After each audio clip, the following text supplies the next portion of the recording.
పల్నాడు జిల్లా క్రోసూరు మండలానికి చెందిన శిరీష పనులు నిమిత్తం గుంటూరు వెళ్ళింది. అక్కడ పరిచయమైన జట్టి బాలయ్య ప్రేమ పేరుతో ఆమెను లొంగదీసుకున్నాడు. శారీరకంగా వాడుకుని వదిలేయడంతో లాలాపేట పోలీస్ స్టేషన్ను ఆశ్రయించింది. పోలీసుల సమక్షంలో దండలు మార్చుకుని పెళ్లి చేసుకున్నారు. అప్పటి నుంచే ఆమెను మరింత వేధింపులకు గురిచేశాడు. బిడ్డ జననంపై అనుమానం వ్యక్తం చేస్తూ డబ్బు, బంగారు నగలు తీసుకుని ఆమెను వీధిలోకి గెంటేశాడు. చంటి బిడ్డతో మండుతున్న ఎండల్లో ఆ మహిళ న్యాయం కోసం పోరాటం చేస్తుంది.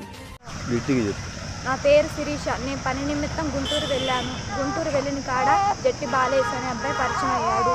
నన్ను ప్రేమిస్తున్నా అని నన్ను మోసం చేశాడు, ప్రెగ్నెంట్ చేశాడు. నేను పెళ్లి చేసుకొని అడిగితే మా పెద్దల సమక్షంలో పెళ్లి చేసుకుంటా అని చెప్పేసి అట్లా కొన్నాళ్ళు గడిపాడు. నేను అడుగుతున్నా కానీ చేసుకోవట్లేదని నేను పోలీస్ స్టేషన్లో కేసు పెట్టాను. పెడితే లాలాపేట పోలీస్ స్టేషన్లో వాళ్ళు దండలు మార్చారు.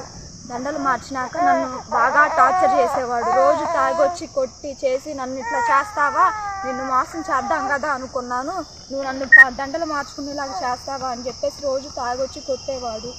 కొట్టిన తర్వాత నేను మా క్రోసూరు పోలీస్ స్టేషన్లో వచ్చి చెప్పాను. ఇప్పుడు బిడ్డ కాకుండా అసలు నువ్వు అట్టాడుదాన్ని ఇట్టాడుదాన్ని నా కాడే పండుకున్నా, ఇంకెంతమంది దాకా పండుకున్నావే అని అంటున్నాడు. అన్నదే కాక నాకు వాళ్ళు తెలుసు, వీళ్ళు తెలుసు, లాయర్ గారి దగ్గరికి నేను కారుకి వెళ్తాను, నన్ను ఏం పీకుతావే,